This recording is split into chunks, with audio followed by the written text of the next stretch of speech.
Do you have a house full of picky eaters? Well, stay tuned. I'm going to share with you how to start feeding them healthier. And so in case you don't know, my name is Jason Chaney, and that's what we're going to dig into today. So I was going to actually do a different video, different topic for Mindset Munchie today. But what I'm going to do is I'm going to do that one for Free Coaching Friday. I want to go real deep into it, and it's going to be really good. And I'm going to actually start breaking down some of the success model, and also why the way they teach us the success model when it comes to losing weight is just completely wrong. And this is why so many people are failing. So because I want to actually spend more time with that, I'm going to do that for Free Coaching Friday.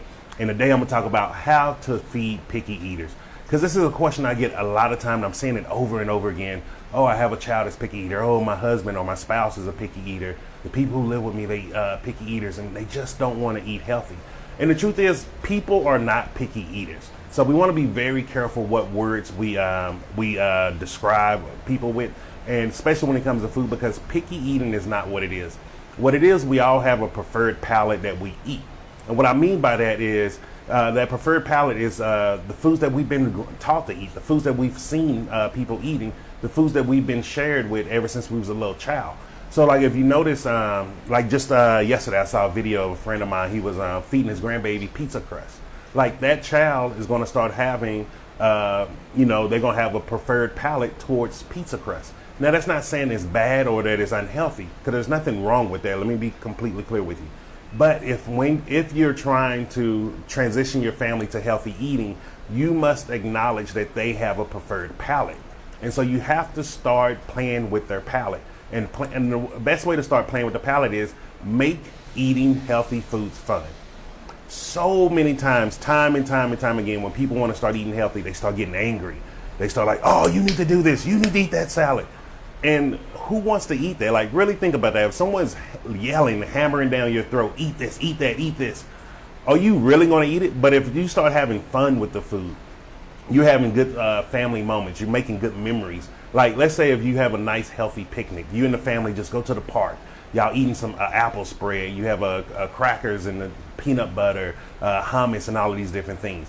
While the kids, you're playing ball with the kids, you're playing frisbee as a family, y'all doing a board game together. Like, do you really think that's going to be a better experience to get your kids to eat healthier? Or you yelling there with a belt, oh, I'm going to beat you, I'm going to whoop you if you don't eat your vegetables. Like, we have to stop a lot of the bullying that we do naturally when it comes to trying to get people to eat healthy.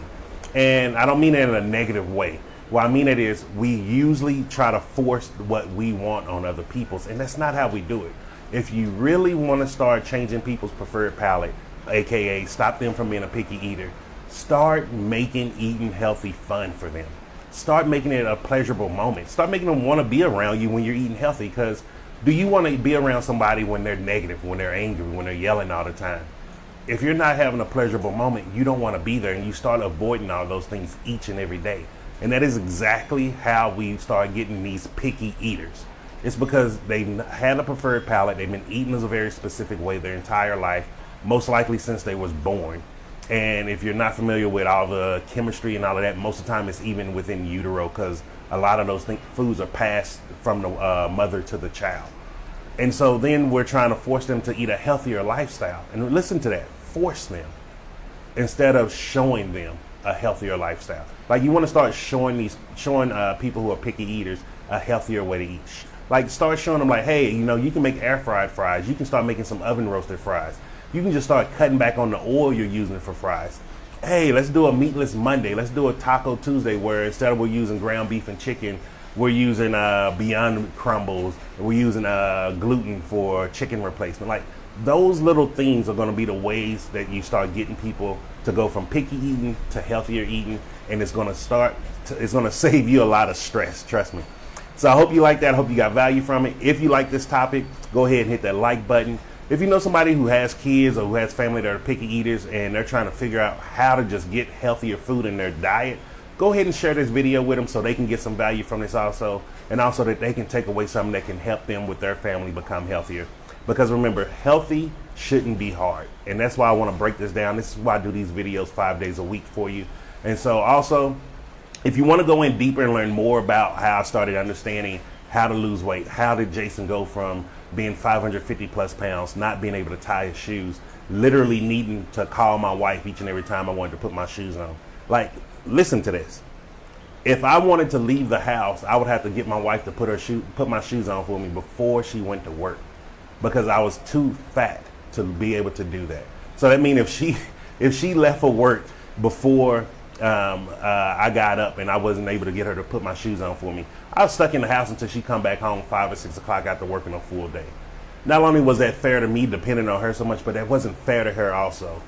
Feeling like, okay, after working a full days of work, now you got to come home and work and take care of your husband, who's supposed to be your provider and your protector, but now you're his caretaker. Like, this is what I'm talking about. This is why I'm so passionate about this.